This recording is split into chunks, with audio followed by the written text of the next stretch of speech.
Chapter 6. Tony stopped at his apartment in Arlington, turning to her to speak. It had been hours since Jenni had said anything, and he was feeling more and more nervous by the minute. He knew he'd blown it. "I want to run in and get some clothes for tomorrow. Do you have a washer-dryer?" "Yeah. Full connections in my apartment. Let me leave my suitcases here then and just run up for something to wear tomorrow. I have a feeling neither of us is going to feel like doing laundry tonight." Jenni nodded, but other than that, she remained where she was. "Do you want to come up?" he asked. She shook her head, reaching for her iPad. "I'll read." She never had finished Kaya's book, and she wanted to. He frowned, but didn't argue with her, getting out of the car and running up to his second-floor apartment. While he was there, he quickly called Seth. "I think I blew it." "Blew what?" "My marriage." Seth laughed. "You've been married what? 3 or 4 days? Trust me, you can overcome." "I don't know that I can," Tony said. "I was really cold to her when she told me about her family. She comes from money." Seth groaned. "You've always had issues with that." He sighed. "Well, make sure you let her know that she's not where she came from. She's a person in her own right." "I'll try. I feel like such an idiot. She didn't talk to me for the last 3 hours in the car." "Oh, just take her to bed and make her feel like $1 million. Tony sighed. "I'm not sure I'm getting bed privileges again anytime soon. I'm at my place to pick up more clothes, but she wouldn't even come up the stairs with me. Then you need to take her out for a nice meal. Where's a good place to eat where you are?" "I don't know." "She lives in Roanoke." "Call Slade." "Better yet, I have an idea. I'll ask Slade to meet the two of you at the bar he used to frequent in college. He does this awesome thing where he rides a mechanical bull standing up. I know it sounds crazy, but if she's still mad after seeing that, she's nuts. I might call you and beg you to set that up for me. She's actually friends with Slade's wife." "Heidi?" "That's awesome. Heidi can talk some sense into her." "I'd like to hope so, but I'm just not sure it's possible right now." Tony knew he'd messed up. Fixing that should be his responsibility, though, not Heidi's. "Well, got off the phone with me and go treat her like she's queen of the world. I'll call Slade real quick and see if he'll get Heidi involved." Tony groaned. "No. I need to deal with this myself. It's starting to feel like one of those junior high deals, where everyone gets involved in everyone else's life, and notes are passed to find out if someone likes someone else." "Good point. Make an effort, and you'll make it work. It's not like you can split up." "Not for a year anyway," Tony said, ending the call. He grabbed his clothes and threw them into an old backpack, because all of his real luggage was in the car. Locking up his apartment, he took the stairs 2 at a time and returned to his car.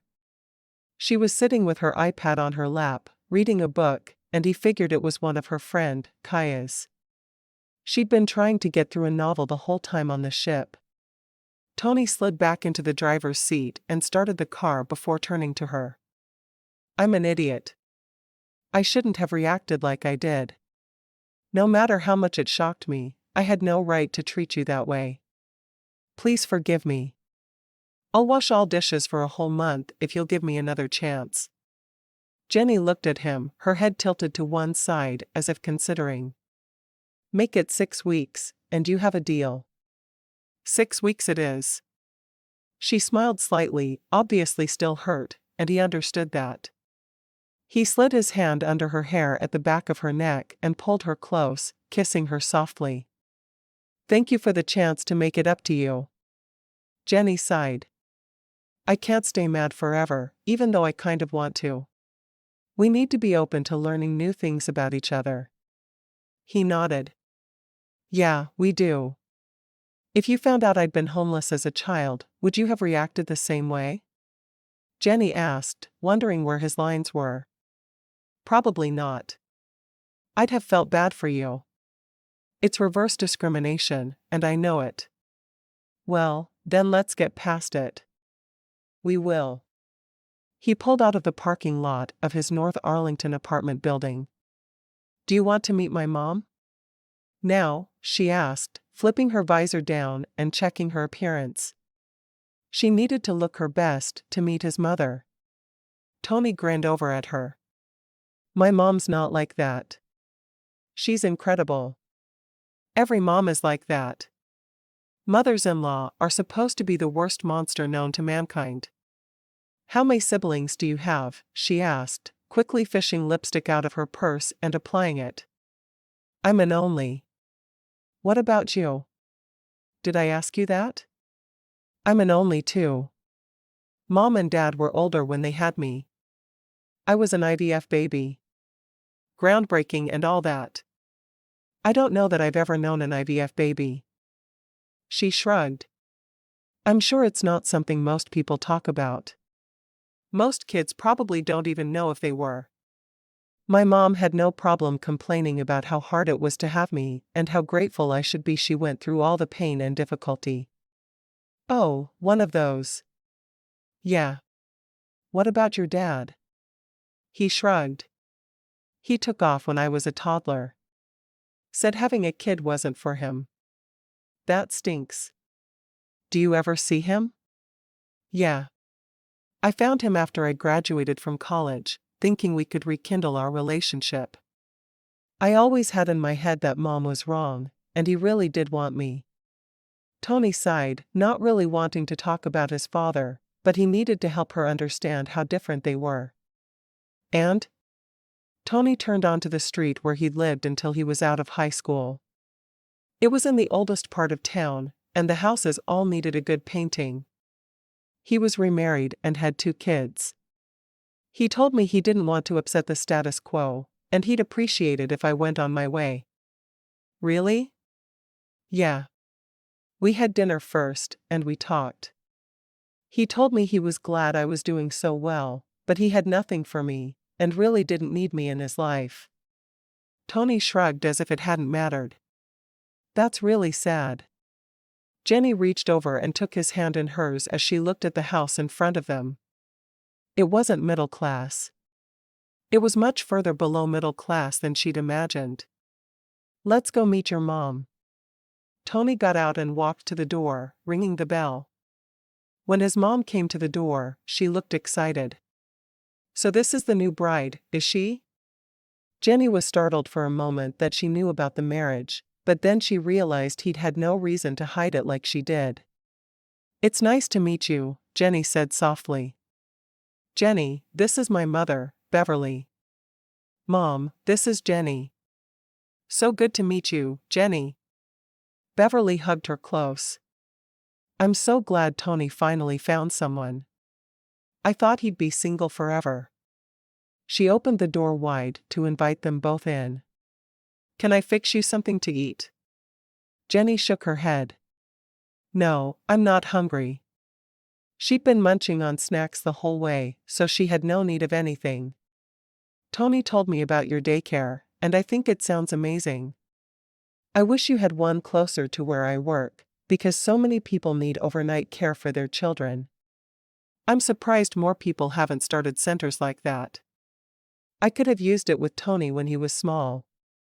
I had a job at a call center, which wasn't what I wanted to do with my life, but it was good money. I got bumped onto night shift, but there was no one to watch Tony. My mom tried for a while, but it was a pain, so I ended up quitting and going to work somewhere else for half the pay. Well, I think keeping other women from having to do the same is just amazing. There are a lot of call centers up in Westlake, and it would be so nice if you were to open a branch up there. Beverly laughed. It takes a lot of funds to open 2 places, and I'd need someone to manage the other one. I can't do it right now. What if you had an investor? Jenni asked, thinking she'd love to be part of the expansion of an operation like his mother's. Beverly looked at her with surprise. Maybe I could do it then, but I don't know anyone with the kind of money I'd need, and I don't want to take out another business loan. Jenni started to open her mouth to offer, but Tony shook his head, and she stayed quiet for a moment. I just think it would be a good idea to have another one. For you and for the community. I'm glad you're so enthusiastic about it. What do you do, Jenni? I'm a nurse. I actually just graduated a couple of months ago. I've been a CNA for a while as I was going through nursing school. I bet it feels good to finally be a nurse then. Jenni nodded with a smile. It does. It's all I ever really wanted. My parents wanted me to be a doctor, but I had no desire. Being a nurse suits me well. A nurse and a CPA. That's a power couple if you ask me. Beverly seemed pleased. Are you sure I can't get you anything to drink? Tony got to his feet. We've been on the road all day. We stopped at my apartment to get a change of clothes, but we're going to live at her place in Roanoke until we find a house. It's time we get there. Not too far from here, I hope. Tony smiled at that. You're just worried we'll move any potential grandbabies too far away. Beverly laughed. Of course I am. You know I want several, and I want them all to live next door. Jenni works in Northlake, and since I work in Grapevine, we'll probably end up in the Roanoke or Southlake area. I can live with that if you promise to visit often. Tony hugged his mother, who was a good 6 inches shorter than him. You know I will. Beverly hugged him back. I'm proud of you, son. Tony wasn't feeling particularly proud of himself at the moment, but he smiled. Thanks, Mom. Jenni moved forward for a quick hug as well. I'm glad we stopped to meet you today. I hope we'll get to know one another really soon. We will. Maybe we could get lunch next weekend? Jenni frowned. I work weekends at the moment. I have Wednesday and Thursday off this week. I never know what days I'll have until the schedule comes out 2 weeks prior. We'll figure something out, Beverly said. Don't be strangers. She walked them to the door, a smile on her face. Jenni got into the car beside him. She's really nice. She's a pretty awesome mom. I loved showing her off to my friends growing up, because she always made the best snacks. Why wouldn't you let me invest in her company? He shrugged. I don't know. I'd rather keep the money separate for now. I don't want her to feel obligated to us. She spent so long saving up enough to get her business started that I don't think she should be in debt any more than she already is. Okay, Jenni said softly. His reasoning didn't seem to hold water to her, but she wasn't going to argue anymore. If he didn't want her to help his mother, then she wouldn't do it. The drive to Roanoke took about 30 minutes, and she gave him directions to her apartment. Once they were there, the two of them carried everything inside and she gave him the tour.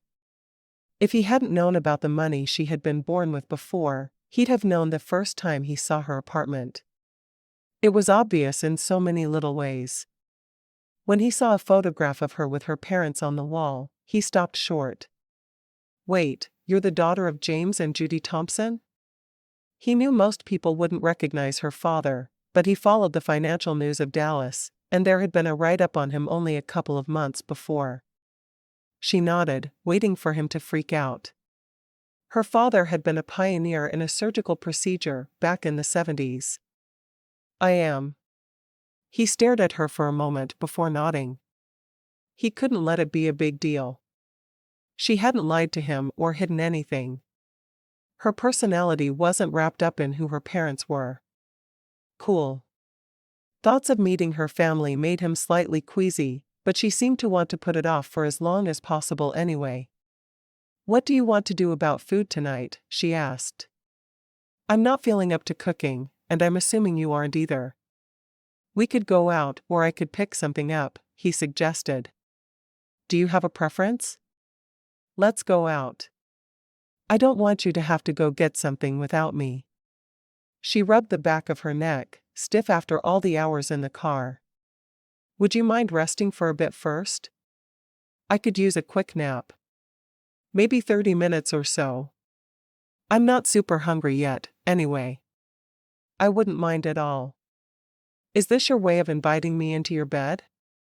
She rolled her eyes. Not at all.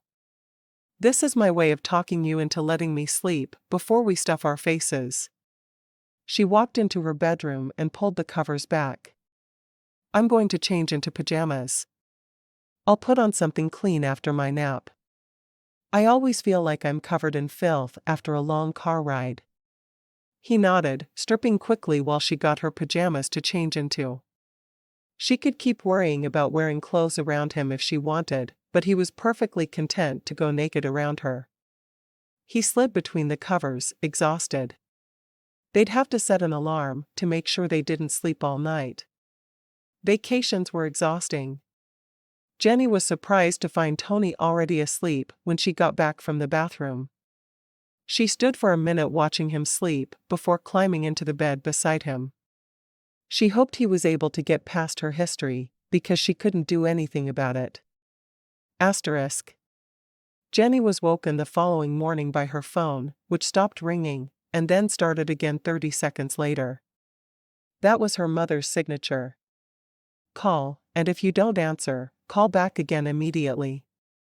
Jenni brushed a kiss against Tony's shoulder before walking over to her dresser, where her phone had been charging overnight. Hello? Tony sat up in bed, looking at her with a frown. He glanced at the clock and saw it was only 7. Who was up at 7 on a Sunday morning? Hi, Mom.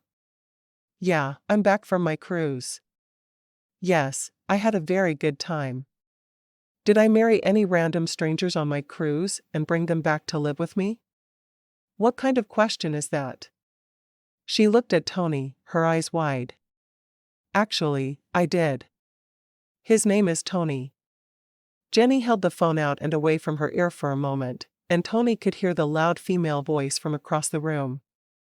No, Mom, I'm not joking. I really did get married. There was another pause as Jenni held the phone away from her ear. Yes, we'll come to dinner. When? Jenni bit her lip. No, I don't think we have plans. We'll be there. She ended the call and set the phone down on the bed, walking over to climb back under the covers with Tony. So we're going to your parents' house for dinner? She nodded. Tonight at 6. She reminded me to dress appropriately. What's the appropriate way to dress for dinner? This is Texas. Even fancy restaurants are usually okay with jeans and a button-up shirt. Cowboy boots. She sighed. Suit and tie for you. Dress for me. Slacks are not acceptable dinner attire. She yawned, covering her mouth with her hand. I guess we'll spend the day working on packing up your place, and the evening dealing with my parents. He groaned. I don't even want to think about it. They won't bite. She snuggled close again. I'm not ready to get up yet. Are you? No, but I'm not sure I can sleep, knowing I have to meet them today. How am I ever going to fit into your world? She sighed. That's what you're not getting. It's not my world. Not anymore. My world is cleaning up vomit and changing adults' diapers. I don't live in their world and haven't for several years. He didn't say anything to that as he stroked her hair, holding her close to him. If she could handle introducing him to them, he could handle meeting them. It wasn't something they could put off forever. An hour later, they were both dressed and headed for the door. Let's take my truck to your place. We can fit more in it. Do you have a storage unit? He shook his head. I don't. We'll have to deal with all that stuff tomorrow. For now, we'll just bring over my clothes and the essentials. Furniture and stuff can wait. He was suddenly nervous about her seeing his place.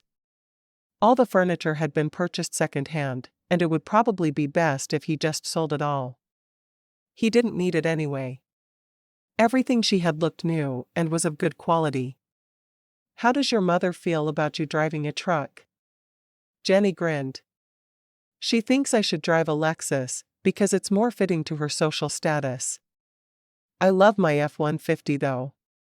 It's great for moving or whatever I need it for. I even have a pair of Wrangler jeans and a pair of boots the same color red as my truck. He laughed. Sounds like you've gone all out doing whatever you want to do. He couldn't help but admire that about her. Why shouldn't I? It's my life now. Not hers. Is your dad as bad as your mom? You keep talking about your mother, but I've heard very little mention of your father. Dad didn't have a lot to do with me growing up. I'm sure he would have if I'd been a boy, but I was a girl, so it was my mother's job to make sure I grew up properly. And what about now? She shrugged. It seems that mother does all the talking for both of them, and when I'm a disappointment, she's the one who makes sure I know about it. It's going to be an awful night, isn't it? Not if we use a lot of antiperspirant. He blinked a few times, trying to follow her line of reasoning. How is that going to help us? Well, I learned when I was about 13 that I could handle anything my mother threw at me if I kept one very important rule in my mind at all times. What's the rule? He asked, frowning. What was she talking about? She stood on tiptoes, her hand going to the nape of his neck as her mouth went to his ear. She whispered, "Never let MCU sweat." He laughed, hugging her close. So we're meeting one of the most important doctors of our time and his wife, and the only rule I need to remember is not to let them see me sweat. Are you sure about this? Have I ever failed you? He raised an eyebrow. I've only known you for a few days. How could you have already failed me? But we're married, and I've never failed you. See? This can go on forever. I'm just that good. He sighed. Sometimes I think you have the rules and manners your parents must have worked very hard to instill, and then I see this side of you. Kaya and Bridget have corrupted you more than you can see on the surface. Jenni grinned at him. Isn't it awesome? That's one word for it. There's also frightening. I think I prefer my word actually. If you're not nice, I'll find a karaoke bar tonight and make you sing "I Got You Babe." Tony laughed softly. Bring it on. I can do it if you can. She wrinkled her nose. I'm not sure I can. I was never a fan of the song, but if I had been, it would now be forever ruined. I can see why. Chapter 7. Tony and Jenni worked most of the day at packing up his apartment. They were nowhere near finished at the end, but they were at least satisfied that they'd done as much as they could in one day when they returned to the apartment to prepare for dinner with her parents. I wore my best suit for our wedding, he said, obviously worried. I need to have it dry cleaned. Do you have a second best? Jenni asked, rummaging through her clothes. Something sedate and black would please her mother the most, and tonight would be all about appeasing her. Can't we call them and say we're busy making them grandbabies and not go? Jenni choked on a laugh as she laid a black tea-length dress on the bed. Having met your mother, I think that would work on her, but not on my parents. Mom has been pushing me to marry, but not to have kids yet. It was worth a try. He sighed, pulling out the suit he'd just hung in her closet. I guess I can wear this. White shirt and black tie. That will please my father. She walked to him, putting her hands on his shoulders. We're going to get through this. Remember, we don't need their approval to be happy. He groaned. I guess we don't. He caught her waist and pulled her up against him, his mouth descending to hers. Are you sure I can't talk you into staying home? Jenni sighed, pulling away. I really wish we could. As much as I don't need them in my life, they are my parents, and I feel like I need to respect them. Do you know how much pain and agony my mother went through to have me? And that was before she was even pregnant. He grinned at her, knowing her mother had tried to guilt her about the pain and agony for years. I guess we should go. Get dressed. We don't have to stay forever. Fine. He knew he wouldn't be able to get out of it, so he didn't bother trying again. I'll get ready, but I won't like it. She went into the bathroom to quickly change clothes and came out. We're going to have to take my truck. Do you want to drive it? He frowned. My car gets better gas mileage, I'm sure. Why would we take your truck? She shrugged. It's the annoyance factor. My mom hates my truck so much I don't want to show up in something she'd consider respectable. I know it's a little crazy, but it makes me happy. I'll dress for dinner. I'll act like a lady. But I'll do it all while driving my F-150. You know that's a little nuts, right? I've spent the last 5 years hanging out with Kaya and Bridget. Remember, a little nuts is mandatory. It's when I need a straight jacket that we all need to worry. He shook his head as he looked in a mirror to straighten his tie. His accounting firm was casual, and he was able to get away with wearing a pair of slacks and a polo most of the time. He only had a couple of suits for weddings and funerals. He sure hoped dinner at her parents' wouldn't be a regular thing. On the drive there, he drove her truck, and she put in a CD of country love songs. They sang along with it, and he loved how much fun she had doing something so simple. When they were close, she turned down the radio. I've always wanted to drive up to their house with the music blaring, but I've never had the guts. He shook his head. Don't look at me. I'm not going to encourage that. She sighed. I know. Looking down at her hands for a minute, she sighed. I'm sorry you have to be inspected tonight. Is that what this is? Tony asked her. Inspection? Oh, absolutely. At least you work in a profession my father will approve of. He'd come unglued if you were a construction worker or something. He followed her instructions and pulled up in front of the house, swallowing hard. This place is huge.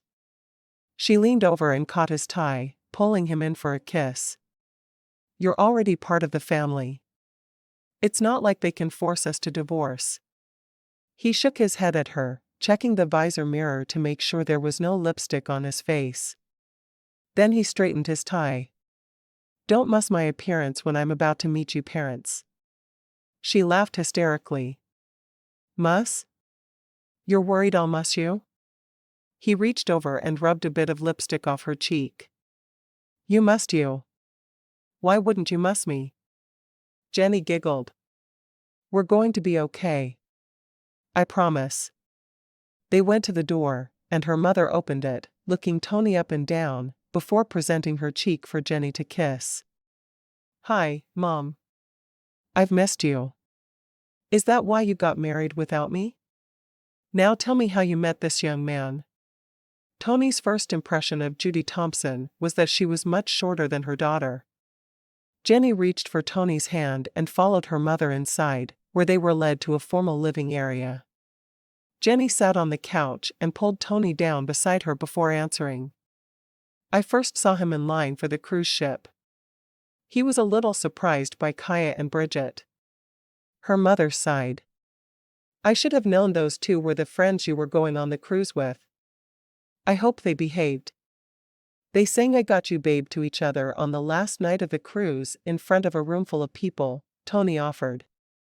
Jenni glared at him. It was the first time he'd opened his mouth since meeting her mother, and it was to insult her friends. Judy sighed. I'm sure that was pleasant. Jenni had only ever brought the twins to her mother's house one time, and the two of them had argued with each other. They hadn't been invited back. We had fun, Mom. I kept running into Tony on the ship, and we got married our third night. Her mother shook her head. So you knew each other for less than 48 hours? A little less, Tony said. It was obvious Jenni didn't want her mother to know they'd actually met at the altar. I can't believe you married someone you knew for such a short time. Where will you live?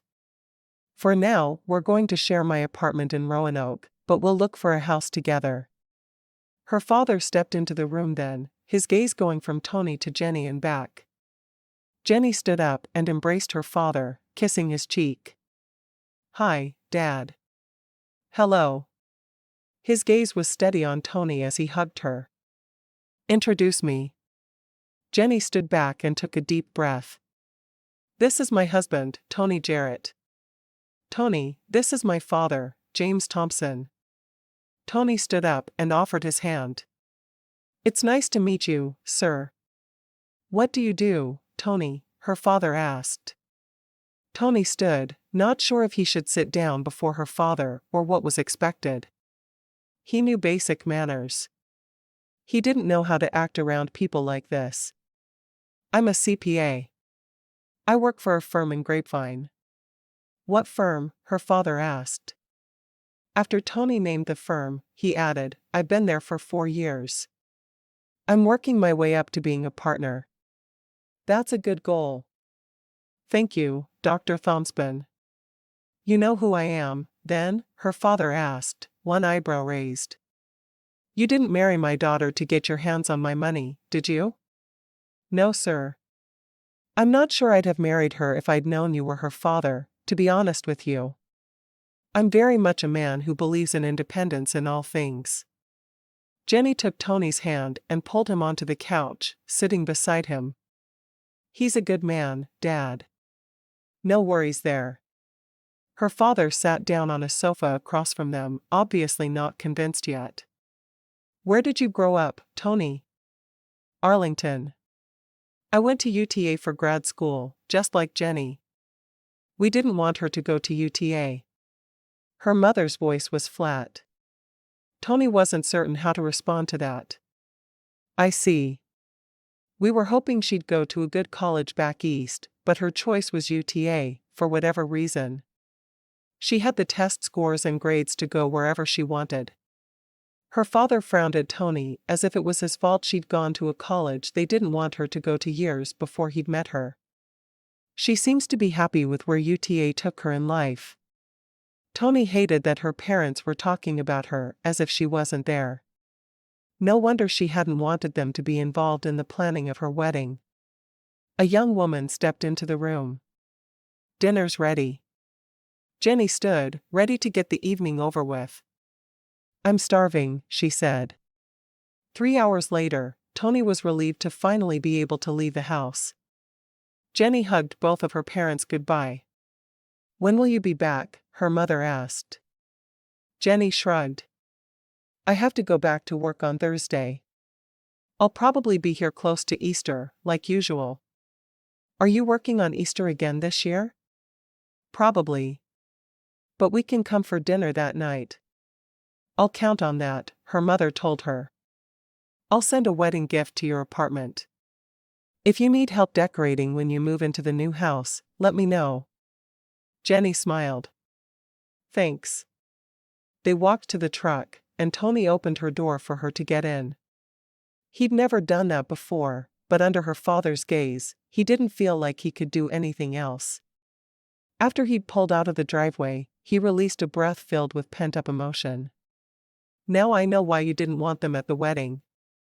They love me," Jenni said, knowing it was true. "But they don't approve of anything I say or do. I could have married the boy they wanted me to marry, and I still wouldn't have done it right. My dress would have been wrong, or my veil would have been too short or too long."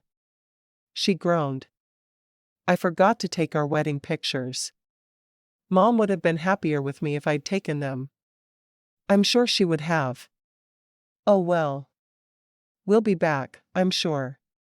He shook his head. "Is your trust fund tied to them?" "No, it was from my grandmother. She said that no woman should ever be reliant on her husband for wealth, and she shouldn't need to work if she didn't want to. So she left me a whole lot of money so I wouldn't feel the need to work or marry young." "Do any women feel the need to marry young in this day and age?" She shrugged. "Some do. I didn't.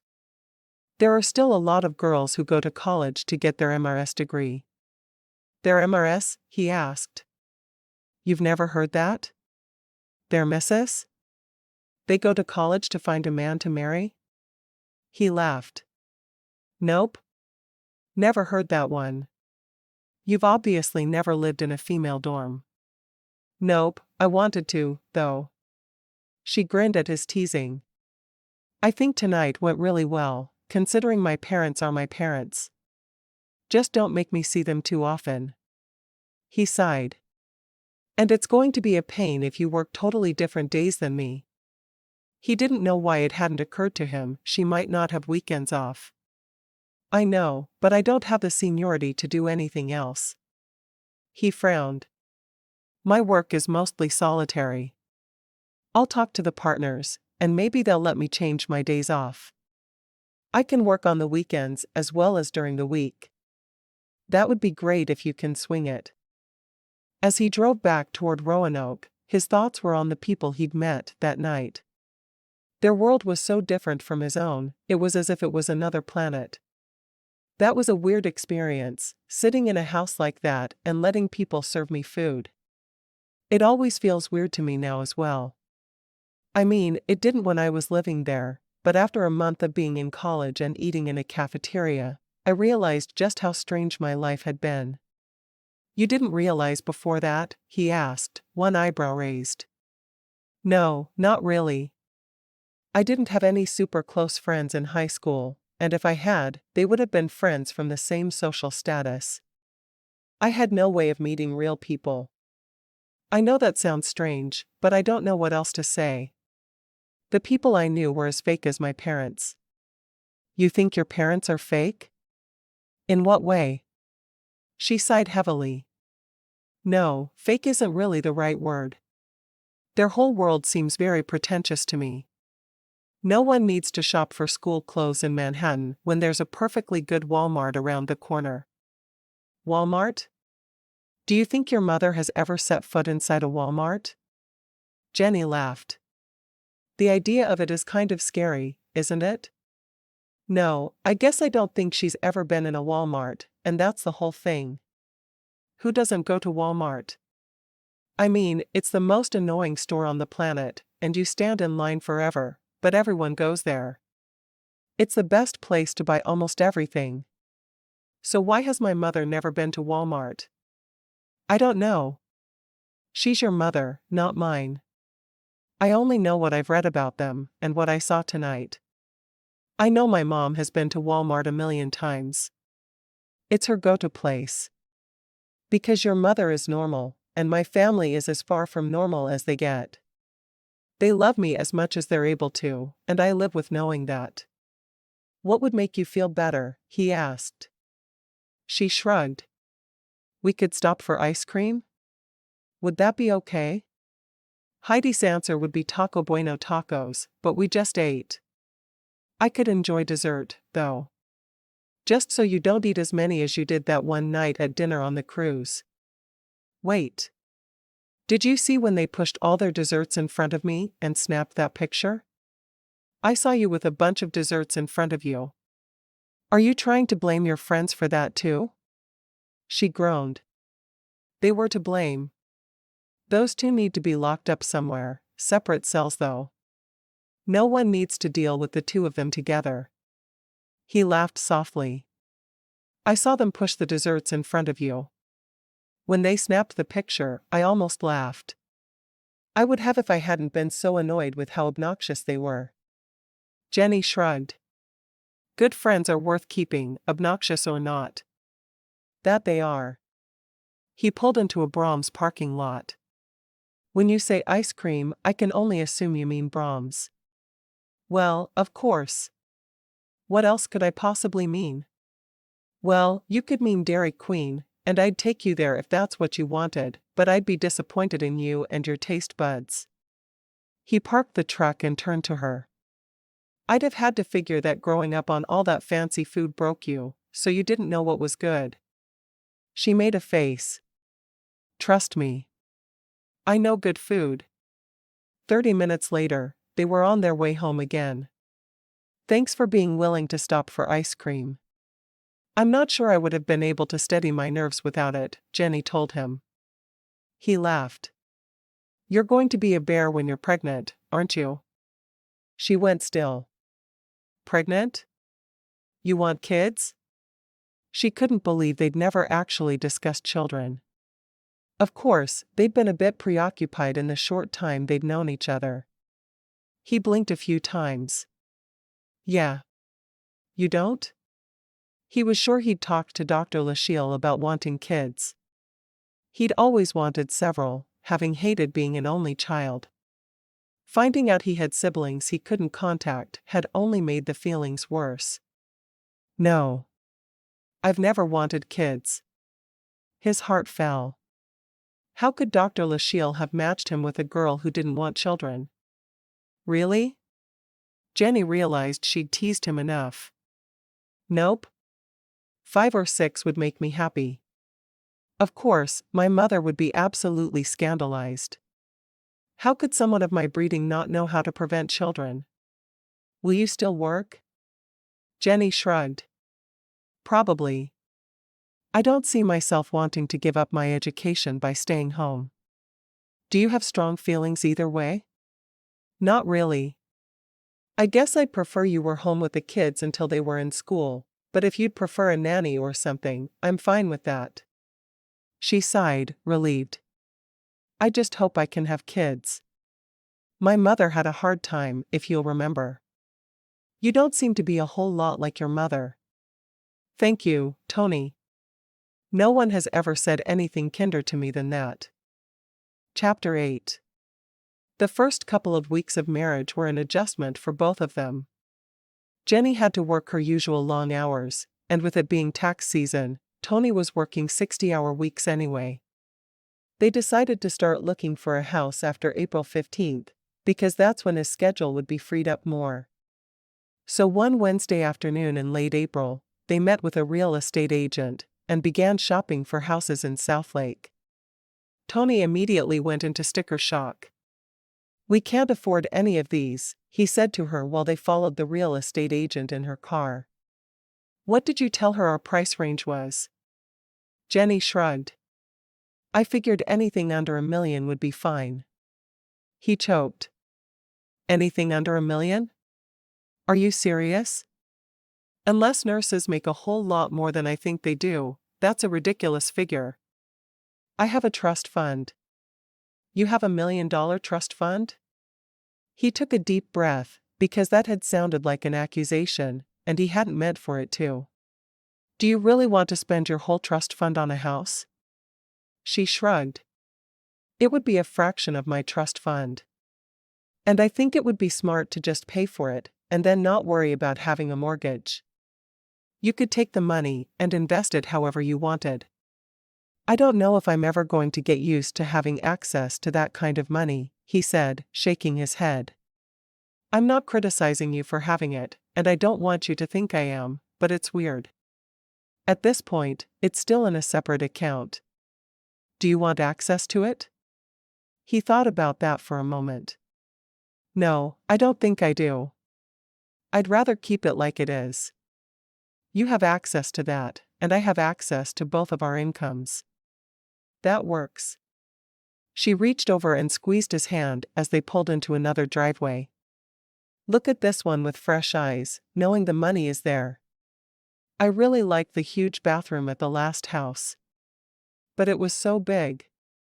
What would we do with all that space? Live in it. We both want a big family.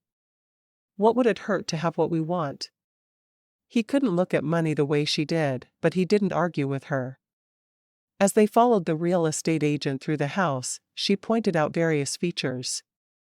This one comes with all stainless steel appliances. There are 4 bathrooms and 6 bedrooms. There's even a den on the first floor that would be perfect for a home office for you, she said to Tony. Jenni looked through the house, liking that the master bedroom was on the first floor, as well as one other bedroom. This would be a nice setup for when the kids are small, she told Tony. There's even an intercom system that connects to the upstairs rooms, so we wouldn't have to worry as they're a little older and upstairs on their own. The bedroom had huge his and hers closets, as well as the exact bathroom Jenni wanted, with a huge garden tub and a separate shower. Even the commode had its own separate room with a door. "I love this one," Jenni announced after they'd been through the whole house. He frowned. "I just can't see spending that much on a house."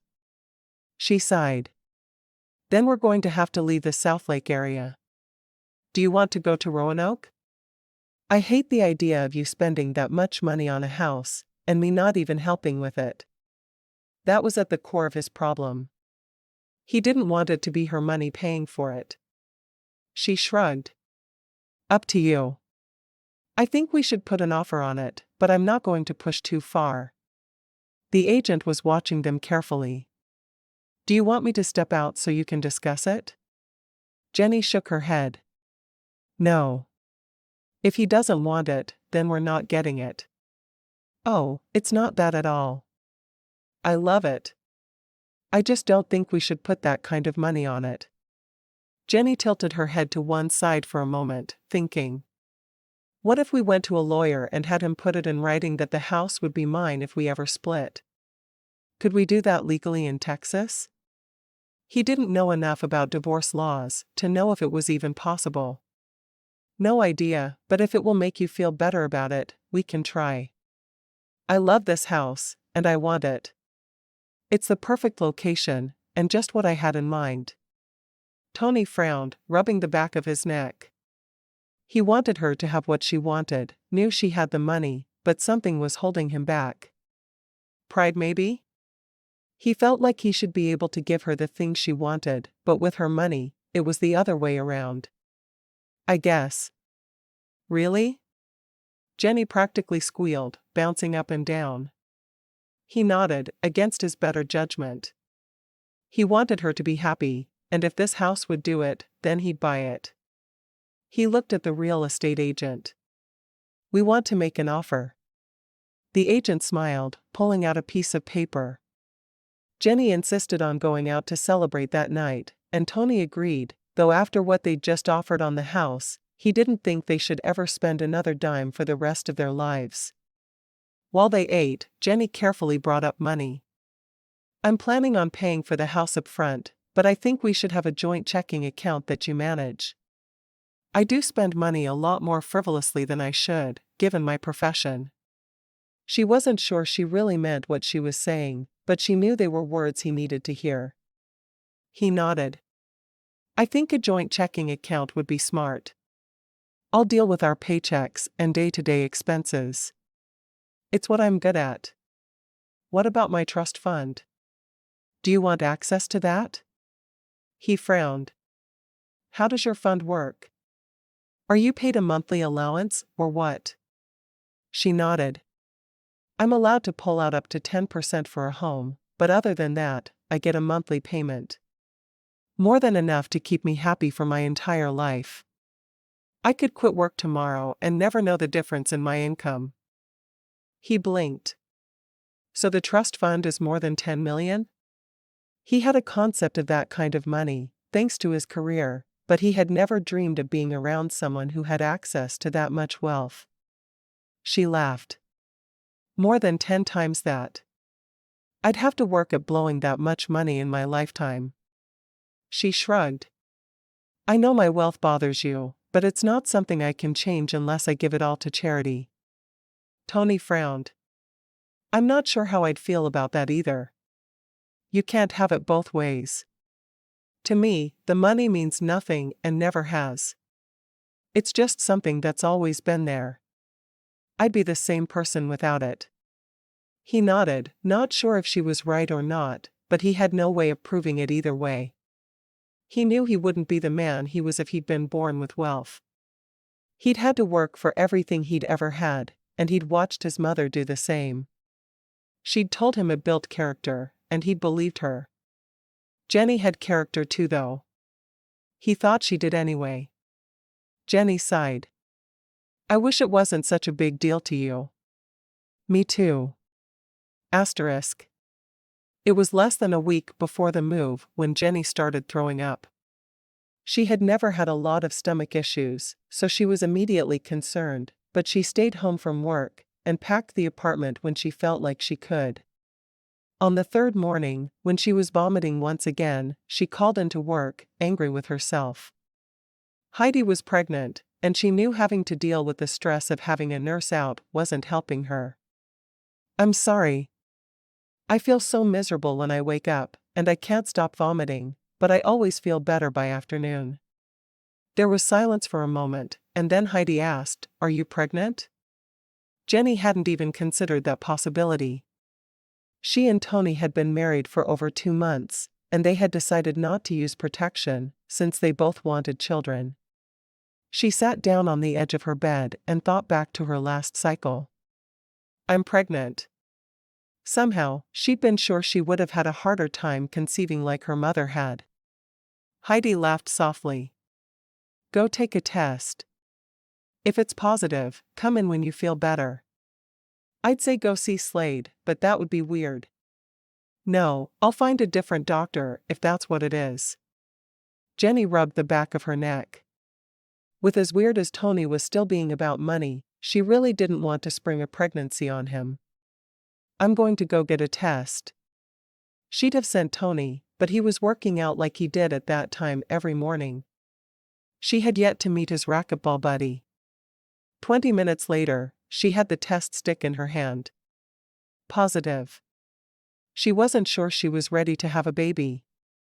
How on earth was she going to tell Tony? Asterisk. Jenni debated with herself all day about whether or not she should tell Tony about the baby right away. He had a right to know, and he'd wonder why she wasn't doing much with the move if she didn't tell him, but she knew he would only worry about the whole financial situation even more. She really didn't understand why he was so upset, because she had money, but she couldn't stop his feelings. No one could. She was in the kitchen cooking supper when he got home that evening. He came to her and felt her forehead. "Are you feeling better?" She nodded. "I am." She took a deep breath. "We'll talk over supper." "Are you hungry?" He nodded, a look of concern on his face. "Did you see a doctor?" "No, I didn't." She served them each a bowl of the soup she'd fixed, before sitting down at the table. "I'm not sick."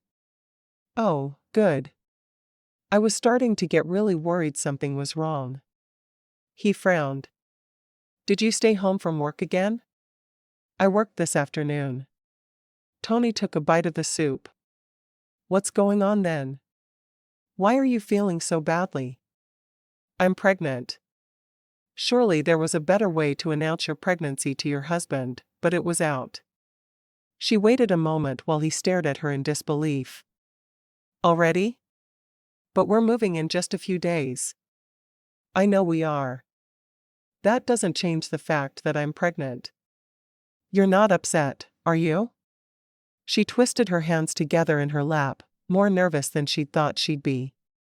"I'm not exactly sure what I am." He thought for a moment, feeling as if he had the weight of the world on his shoulders. "You're sure?"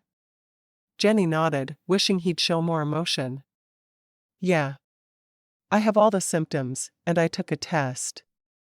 It's definitely positive." "Are you going to see a doctor soon?"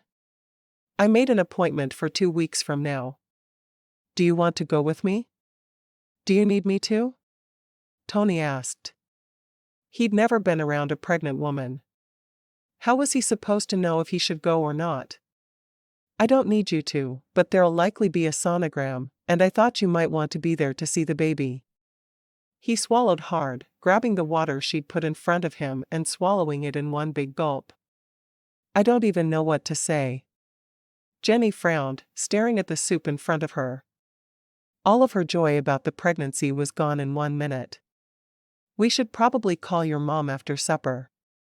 "What about your parents?" She shrugged. "They're not desperate for grandkids the way your mom is. My parents are better told over a nice, civilized dinner. Maybe when the baby is 3? Or 6. He smiled, taking her hand in his. "I'll go with you, and we'll tell them together." They'd been back to see her parents once more since that first visit, and her dad seemed to be getting along well with Tony.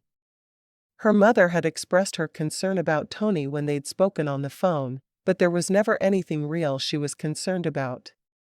She just didn't think her daughter should have married without them checking her future husband out first. She could just imagine what her mother would say if she found out he'd been chosen for her and checked out before she'd met him. All right. She took a bite of her soup. Are you going to tell your mother right after supper? Tony nodded. Of course. You're right. She'll be over the moon about it. Later that evening, after he'd called his mother, she called hers. We thought it might be nice to see you sometime soon. Can we make a dinner date? There was a long, dramatic pause after which her mother said, You're pregnant. Well, I guess we don't need to come for dinner to tell you our news. You figured it out. You never asked to come for dinner. You wait until I browbeat you into it. Her mother sighed. A grandchild. I guess I'll have to get used to the idea. Most of your friends are already grandmothers several times over. I'm not most of my friends. Do you know yet if it's a boy or girl? No, I just found out I'm expecting today. I won't know that for a few months yet. Well, as soon as you find out, let me know, so I know if I should buy pink or blue gifts. Jenni sighed. Her mother would overwhelm the baby with gifts either way. We're moving into our new house in Southlake in a few days. Do you want to come over and help me decorate it? Throwing your mother a bone? No, I thought you'd genuinely enjoy it. And would you enjoy doing it with me? Jenni bit her lip. Sure I would. It'll be fun. All right. You call me when you're all settled in, and I'll come over. We'll decide exactly what we want to do with the space. It's too bad you won't know if you're having a boy or girl yet, because we could pick a nursery theme if you did. We can pick a nursery theme anyway. I'd love to do Mickey Mouse. There was silence. I was thinking something more along the lines of blue or pink. No, I want Mickey Mouse. Then it won't matter if it's a boy or a girl. Jenni hadn't really thought about it, but now that she was considering it, she was definitely warming up to the idea. That night, as she lay in bed with her head on Tony's shoulder, she told him her worries. I know it's a big deal to my mom to help me with the decorating, but I'm a little afraid she'll try to take over. I know you don't want anything super fancy. He sighed, rubbing his hand over his face. I don't want anything fancy at all. We don't need anything spectacular. We just need a place where we can be comfortable. I don't ever plan on doing the kind of entertaining your mother does. I agree. I want a place where our children can grow up and be happy. I was never really allowed to play in the house, because I could trip and break Great Aunt Esmeralda's priceless Ming vase. I want my children to be able to be kids in our home. I agree. He stroked her hair. Did you really have a Great Aunt Esmeralda? Yes, on my mother's side. That's crazy. She grinned, tracing small circles on his chest with one finger. What's so crazy about it? Esmeralda? I didn't think anyone was actually named that unless they were a character on a silly sitcom from the 60s. Oh, trust me. There are some very interesting names in my family. Pretentious doesn't begin to cover it. How did you get so lucky to have a name like Jennifer then? He asked. I didn't. She couldn't believe she was married to a man who didn't even know her name. Had it never come up in conversation? It isn't? What's your name then? He frowned down at her. Did they know anything about each other? He knew they both worked a lot, but they'd been married for 3 months and were expecting a baby. He should know her name. Of course, she'd always used Jenni for everything legal, so how could he? Je ne sais. She'd always kind of liked her full name, but it had been shortened since she was a little girl, so she'd never complained.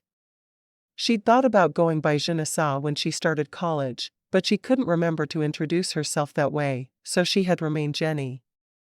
That's really pretty. Why did I think it was Jennifer? Because that's what Jenni is usually short for, I guess. I just happen to have a more unusual name than that. He was quiet for a moment, obviously thinking. Have you thought at all about what you want to name our baby? No idea. Kaya would say we should name it Matt if it's a boy and Matea if it's a girl. Matea? She shrugged. She has this thing for the name Matt and any variation thereof. She thinks everyone in the world should be named Matt. Tony frowned. Have I mentioned yet how strange your friends are? Once or twice. Although, I do kind of like the name Matea if it's a girl. How long before we know the gender? 20 weeks is what Heidi said when we talked about it at work today.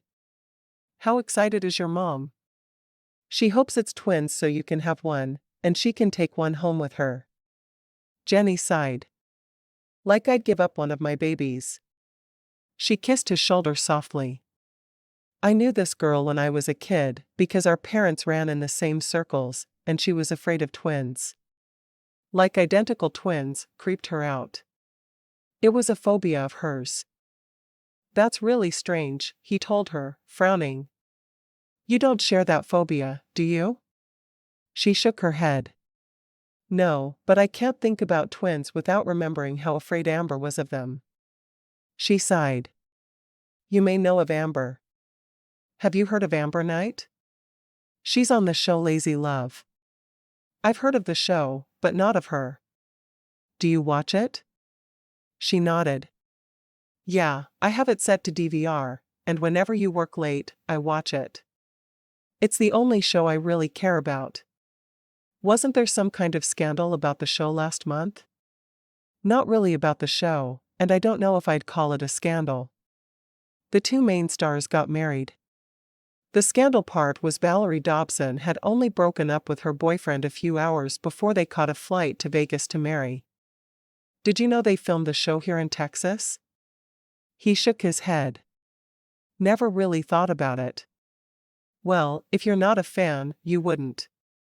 She leaned on one elbow, looking down at him. Are we okay? You're not all freaked out that we're having a baby, are you? Tony shook his head. No, not really. I mean, I wasn't quite ready for the news, but I knew we hadn't done anything to prevent a baby, so it shouldn't bother me too much. Are you worried about the money thing? He shrugged. I don't know.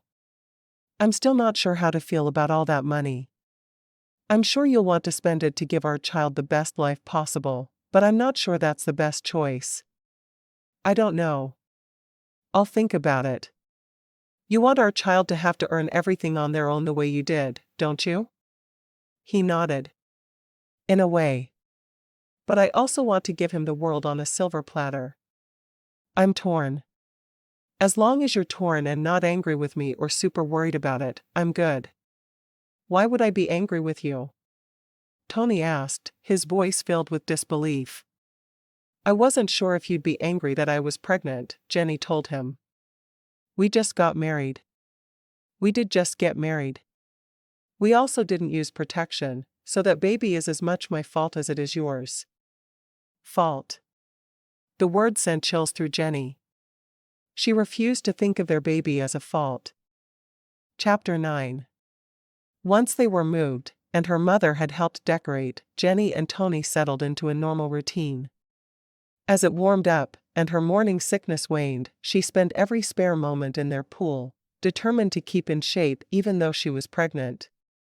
Swimming had always been her favorite sport, and she loved the time in the sun. She just wished he'd join her, but he never seemed to have the time.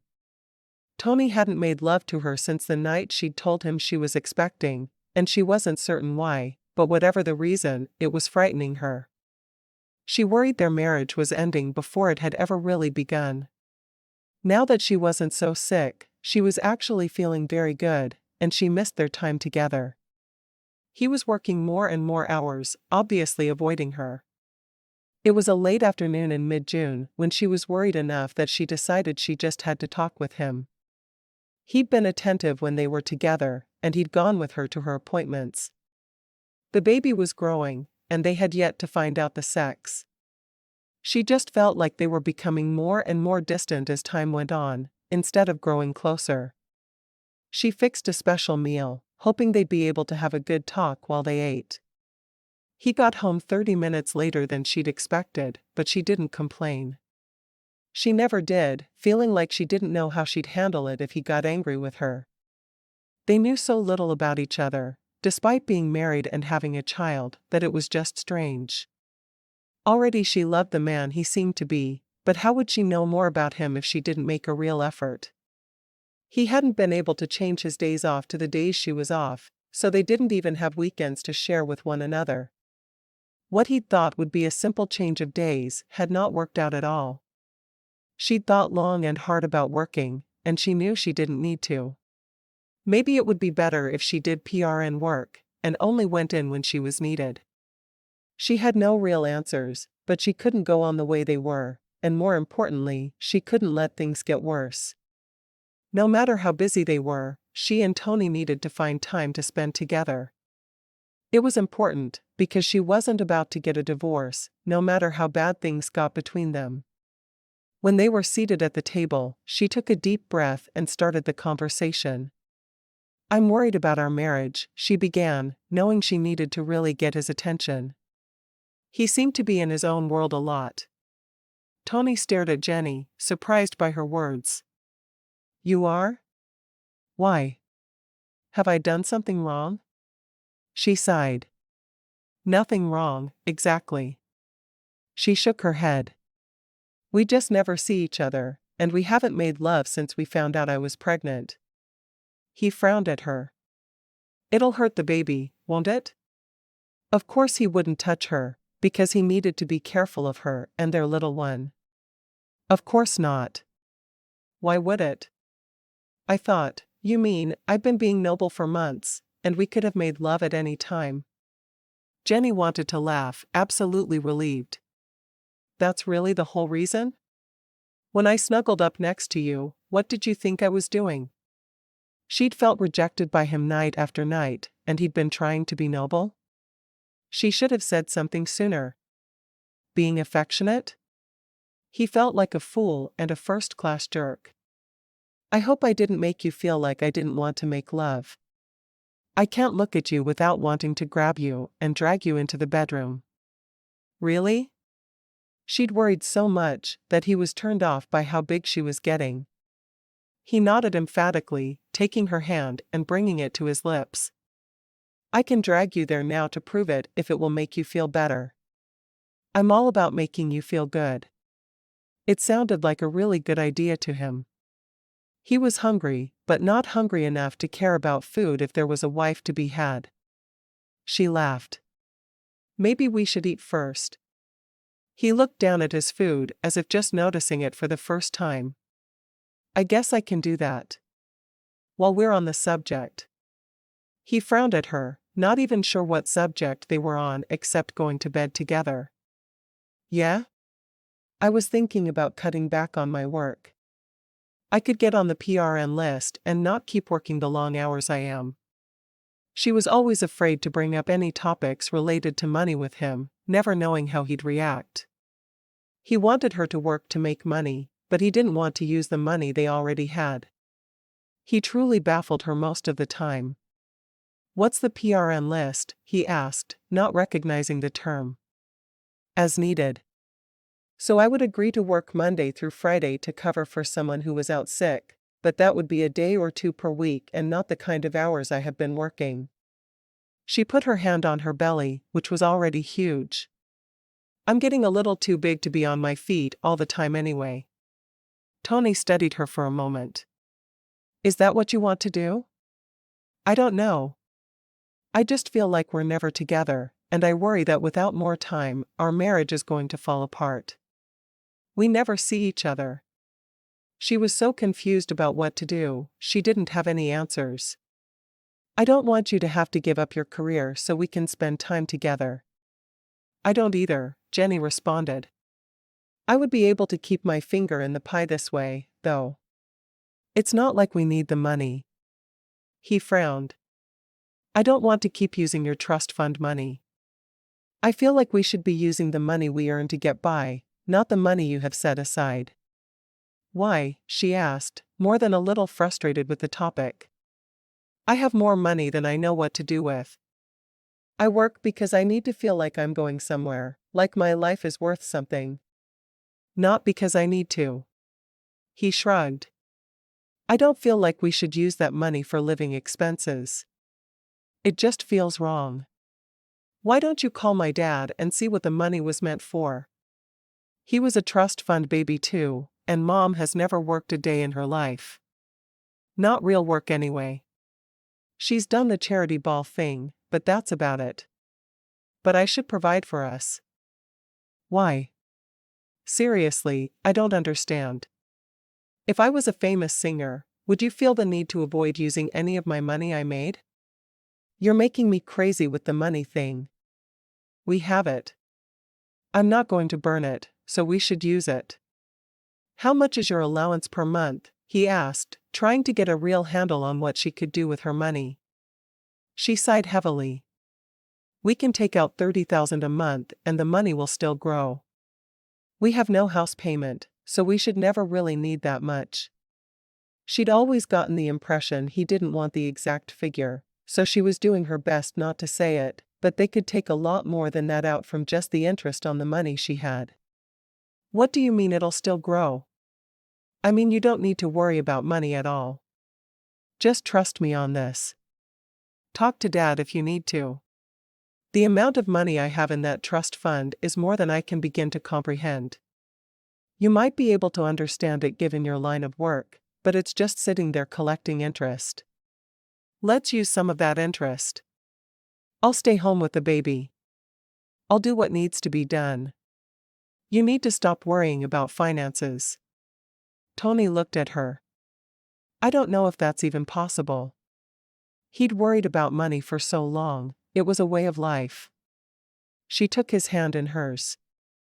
Look, we could live for the rest of our lives on the interest from my trust fund, and we could live very well on that interest. I think it's best for me to go to PRN for now. Is that all right with you? He closed his eyes and nodded. Yeah, that's fine. What do you want me to do? She asked, frustrated more than she could possibly express. Give the money to a random stranger so we can work harder and raise our child with only what we make. I don't know what you want from me. Between them, they made decent money, but why should they throw away the money she already had? I don't know either. I feel like I'm going against my principles by letting you pay for things that I think I should pay for, but I don't think I should give up my children's inheritance. He shrugged. I have no clue what I want. I wish I did. You sound angry with me over the money situation, and I really don't know what I should do. I feel like you don't want me around anymore. He shook his head. Of course I want you around. Taking a deep breath, he nodded. Give your notice at work and do the PRN thing. We'll make it work. Are you sure? He nodded, picking up his fork and pushing the situation to the back of his mind. And eat your supper. I want some time in the pool before we got to bed. You do? She was surprised, because he had been spending very little time in the pool with her. Yup. It's ours. We own it. Why am I depriving myself of something I'd enjoy just because I didn't earn it with my own two hands? She shrugged. I've been wondering that for a long time. He loaded the dishes into the dishwasher while she changed into her bathing suit. They'd made a deal early on that whoever did the cooking didn't do the dishes. When he went out to the pool, she was already swimming laps. He dove in after her, moving quickly to where she was in the pool. You really like swimming, don't you? She stopped, treading water. I was never athletic in any way, except for swimming. I was on the swim team in high school. Not in college? She shook her head. Nope. I was really devoted to my studies in college. I didn't do a lot of extracurricular activities. She hoisted herself up to the side of the pool and sat with her feet dangling, enjoying the slight breeze after the hot day. Even at 7 at night, it was over 90 degrees. What about you? Did you do a lot of extracurriculars? He shook his head. No, I went to college in Massachusetts, and I had 2 best buddies there. The 3 of us did everything together. One of the friends came up with this concept for an internet dating site, and all 3 of us worked on it for the rest of our college years. I kept the books. It was my role. I still fly out there on occasion to help straighten out a mess when necessary. Really? I didn't know that. That's how I know Seth, Slade's twin. That's cool. She frowned. I feel like I barely know you at all. I didn't know something as simple as whether or not you did extra stuff in college. Why haven't we talked about those things? He shrugged. It really bothers you, doesn't it? It does. I feel like I should know everything about you by now, and I know nothing. We've been married almost 5 months. She patted her burgeoning belly. There's proof. He stared at her stomach for a moment. He'd been so careful not to have a lot of physical contact with her, and she'd worn such loose clothes for months, that he hadn't really noticed how big she'd gotten. I don't even know what to say to that. I'll tell you anything you want to know. Jenni sighed. The problem is, I don't know exactly what I want to know. I just feel like I should know everything. So much of this stuff would have come out naturally during the course of dating, but we never dated. Tony climbed out of the pool to sit beside her, wrapping an arm around her shoulders. Do you regret marrying me? He held his breath as he waited for her answer. She shook her head immediately. Of course I don't regret marrying you. I'm just not sure what to do now. I regret not spending more time with you, but you were busy, and I was busy, and I think we need more time together. A lot more time together. He nodded solemnly. If you're not going to be working on the weekends, why don't we make Saturday night a date night every week? We'll go out and do stuff. Maybe we can go out with Heidi and Slade. Seth says Slade does this really cool thing where he rides a mechanical bull standing up. I can't imagine how anyone could really do that, but it sounds fun to me. Jenni nodded. That sounds good. I'm going to give Vicky my written notice on Monday. Vicky? Yeah, she's the Dawn. What's a Dawn? Tony was constantly confused by her use of acronyms when it came to her job.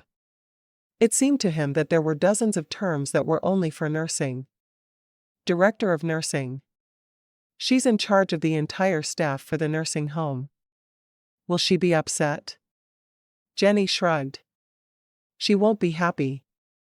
We're always short-staffed, so it's going to be a pain to have me quit, but having me PRN will help a lot, I'm sure.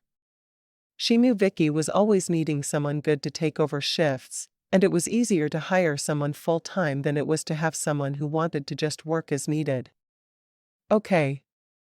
Are you sure that's what you want? He tilted her face up to his, looking into her eyes. I'm worried you won't be happy if you're not working. I won't be happy if our marriage fails, because we haven't taken any time to get to know each other. I can still work on occasion, and see the people I love so much, but I won't have to be there all the time. I've been thinking about it for a while, and it seems to be the only good solution. He stood up and helped her to her feet. I'm going to shower the chlorine off. Me too. May I go first? Of course. I'll just use one of the guest bedrooms to shower. He raised an eyebrow. Where we could shower together? He liked that idea a lot. She shook her head.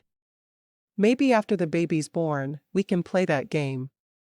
Right now, I feel huge and don't want anyone seeing me. You didn't want me seeing you even before you were pregnant. Don't try that excuse on me. She grinned, standing on tiptoes to kiss him. I guess you know me a little if you don't buy my sad excuses. He caught her shoulders and held her to him, feeling her belly pressed against his stomach. It felt strange to him, and he couldn't wait to explore her body. She'd given him permission to touch at supper, and if it really wouldn't hurt her, he was going to do it. He'd have to Google it first, though. He didn't want to risk anything with their baby. 30 minutes later, Jenni came out of the bathroom to find him using his phone. "Checking email?" she asked, drying her hair with a towel, dressed in a nightgown which came to past her knees. "Just searching for something," he responded. When she got into bed beside him, he put his phone on his nightstand, turning to her completely. "I'm sorry I made you feel like I didn't desire you, because nothing could be further from the truth." She sighed, leaning toward him to rest her cheek against his bare shoulder. "I didn't mean to jump to conclusions. I didn't know what else to think." "Well, from now on, always go with the ignorant man excuse.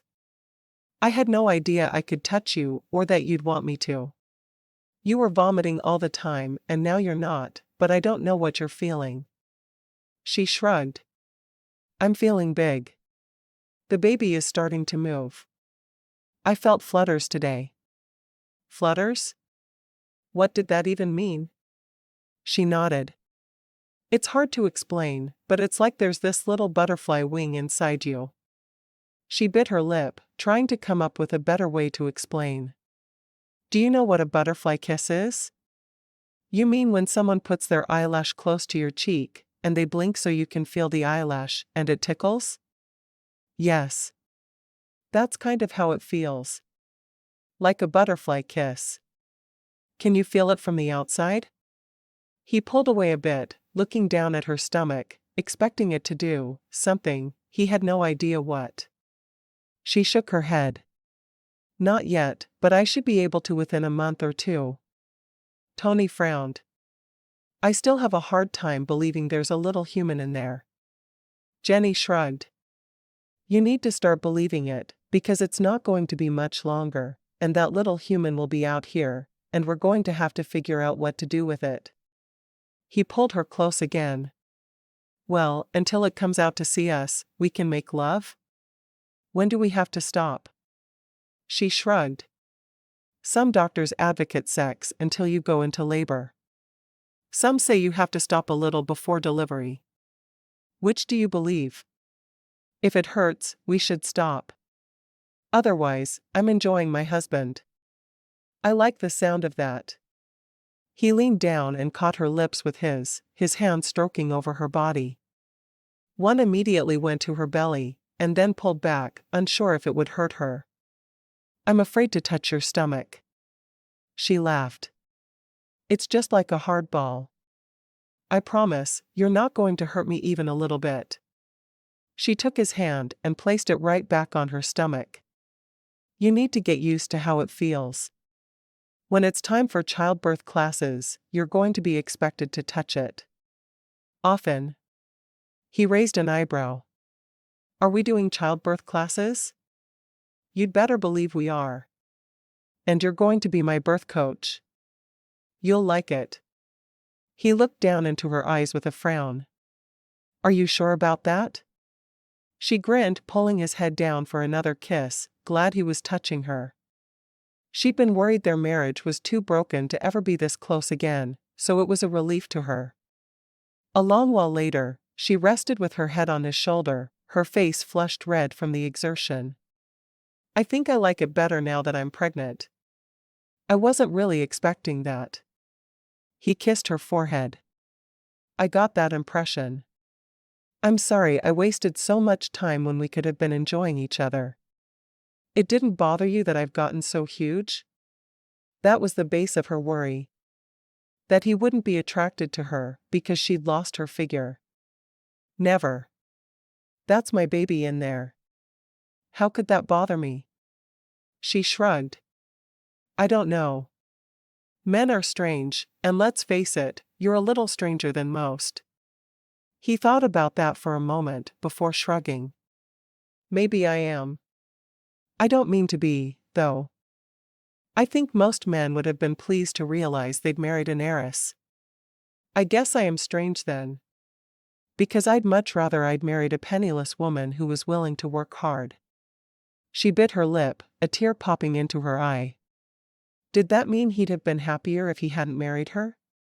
She hoped not, because there was nothing they could do about it now.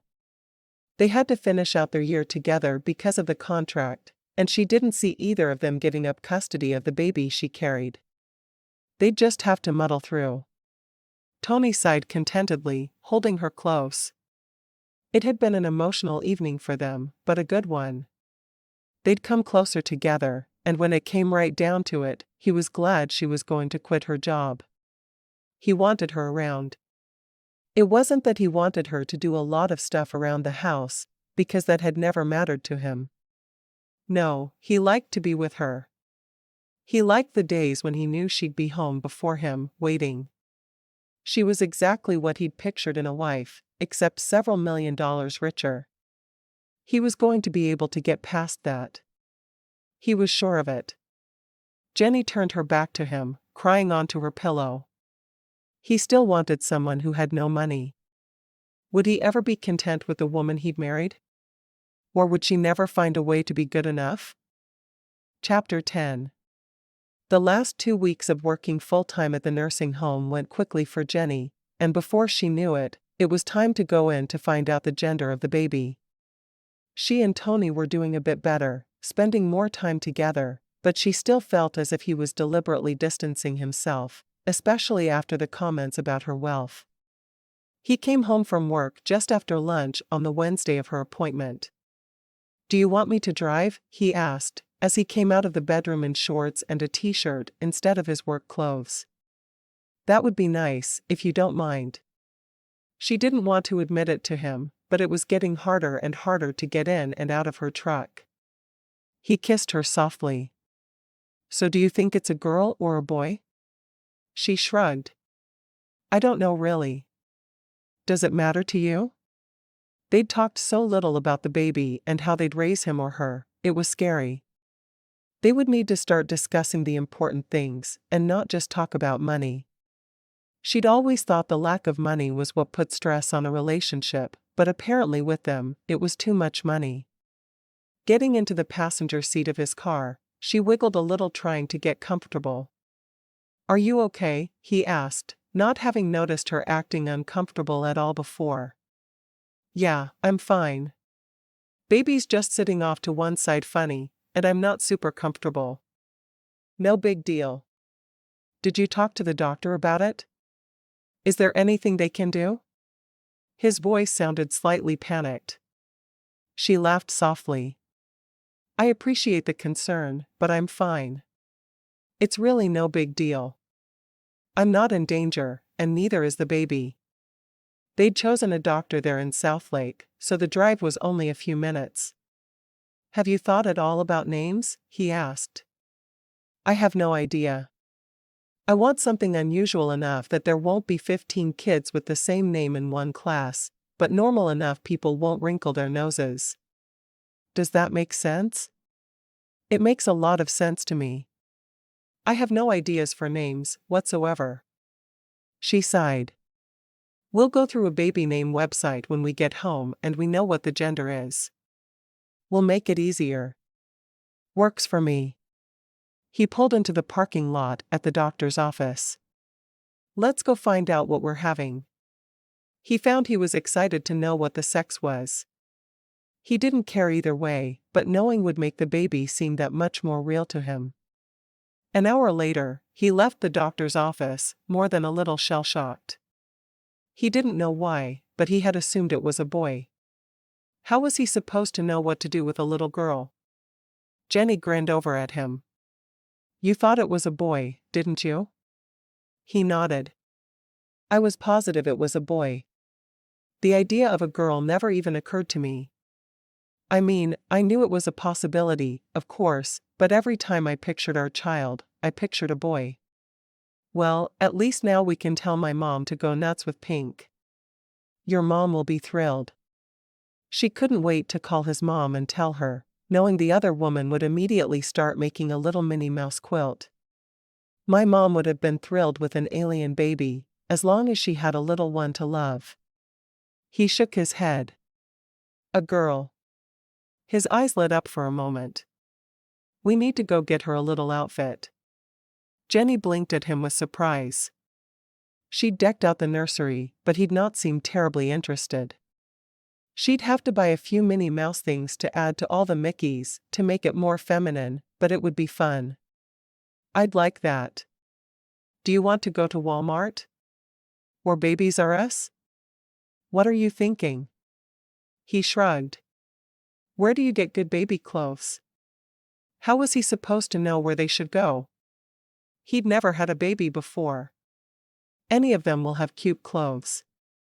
We can also shop on Amazon, but I think you'll be happier to look in person. He obviously wanted something immediately. He nodded. We need something today.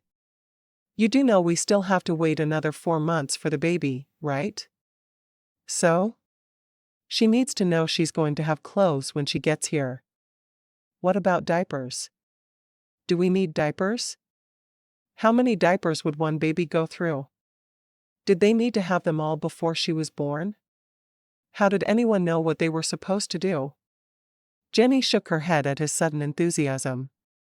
Yeah, diapers are always a good idea for a baby. Bottles? Do we have bottles yet?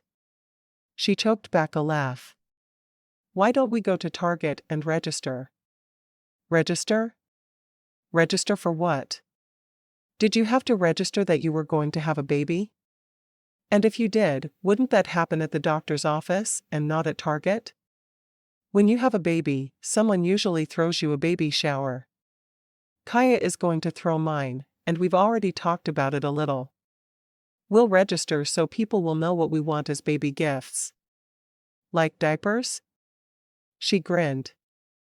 Some people will buy diapers, but we won't register for those, because everyone knows we need diapers. We'll register for stuff like blankets and bottles and a breast pump. Breast pump? Are you going to breastfeed? I'm going to try at least.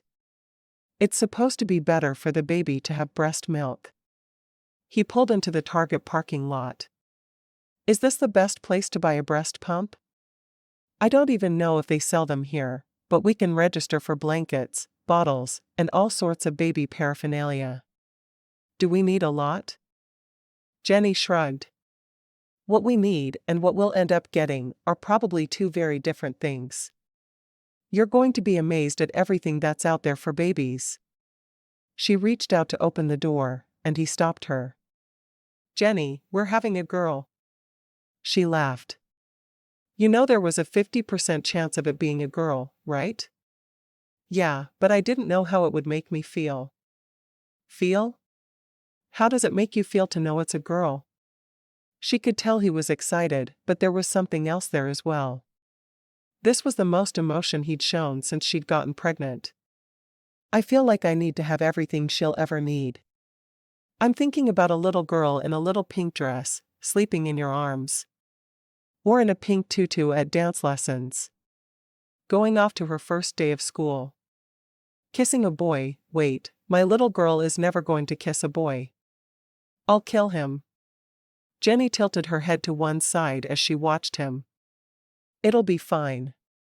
We've got this. But prom, those dresses are so expensive, and she needs to have a car in good working condition. I learned to fix my own car so I could buy an old junker and fix it up. How am I going to teach a girl to fix up a car? She sighed. Girls can fix up cars as well as boys can. Trust me. She put her hand over his, squeezing a little. Our little girl won't want for anything, Tony. He nodded, his eyes frightened and a bit unfocused. I must sound like I'm being sexist, and I really don't mean to be, but I really thought we were having a boy, someone who would work hard to make his way in the world. Not a girl. A girl can work hard to make her way in the world, too, you know. I know, but... He took deep gulping breaths, knowing he was making no sense, but it didn't seem to matter. I don't want our little girl to have to make her own way. I want her to know that she's got parents to lean on financially if necessary. Jenni smiled. Are we back to the trust fund? Tony nodded. Can we start a trust fund for her? Of course we can. She studied him. If we'd been told it was a boy, would you not have wanted to start a trust fund? I don't know what I would have wanted if it had been a boy. I just suddenly have this need to give her the whole world. It doesn't even make sense. Sure it does.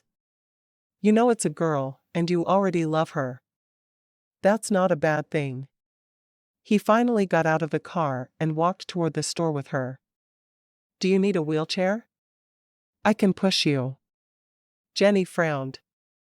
You're not going to get all strange with me now, are you? I'm fine. I'm the same as I was a few hours ago when I was having a baby of undetermined gender. I know, but it's a girl, Jenni. She just laughed, leading him into the store and straight to the baby aisle. She'd been there alone a couple of times while he worked. Do you want to register today? Or do you want to wait? He looked around him in awe of all the things a baby needed. We need all this? She shook her head. Nope. We'll get a lot of it, though. We actually need very little. Register today? I don't think so. Let's just pick out a tiny little dress. She led him over to the clothes and found a little pink dress she thought would please him. Then her eye caught a onesie that made her smile. She picked it up and showed him. Daddy's little princess? He nodded. We need that. She laughed. I've got it. Later, she was curled up beside him on the couch, trying to explain the appeal of Lazy Love, her favorite show, but he was still too dazed to really know what she was talking about. Jenni? She smiled at him, snuggling closer. Yeah? I'm glad you quit your job. She pulled back with a frown. You are? I like the idea of you being home with our little girl. Okay. He sighed. It just seems right. Like that's the way it's meant to be. He shook his head. I have some memories of when I was little, before I started kindergarten, and I remember how much I hated having to be away from my mom. And I always had to go to a daycare after school. They weren't bad places, but they weren't my mom. She nodded. I know what you mean. I'm glad you have enough money that you don't have to work. That stunned her. Really? You don't hate me for the money anymore? Hate you? I never hated you.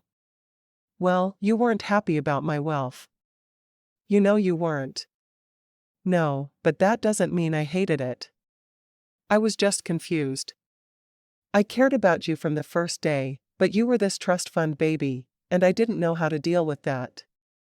I'm sorry I made you think I hated you. He folded her close.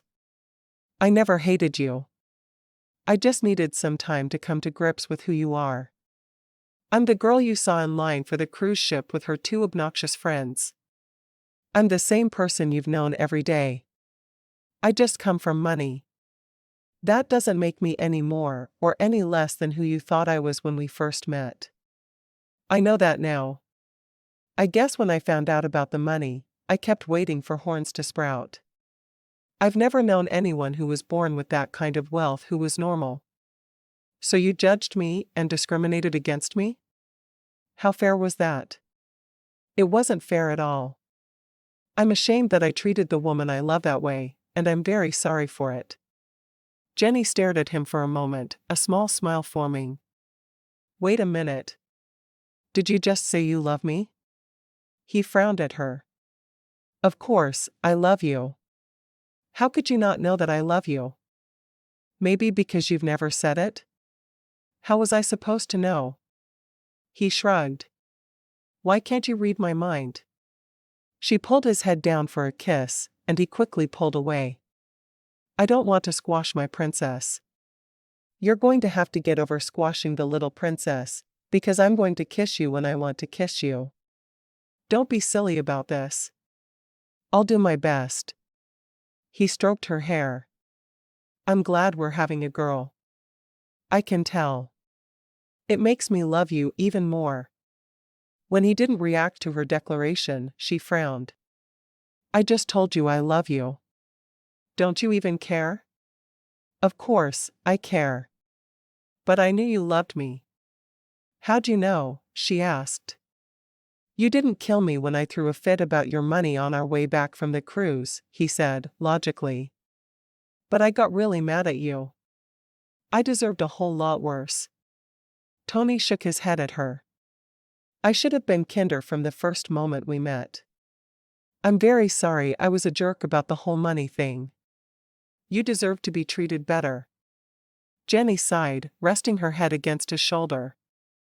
Just so you remember that you love me and little Esmeralda. She patted her belly. We're not naming her Esmeralda. Pepita? He sighed. You are not allowed to suggest baby names. You can only say yes or no to the names I suggest. You can't tell me what to do. It's my baby too. I know that, but you clearly have no idea what a fabulously, but not appallingly different baby name should sound like. Jenni shrugged. Whatever. You name her. Just don't try to breastfeed her, because that's my job. And you, my dear husband? You're lacking the equipment necessary.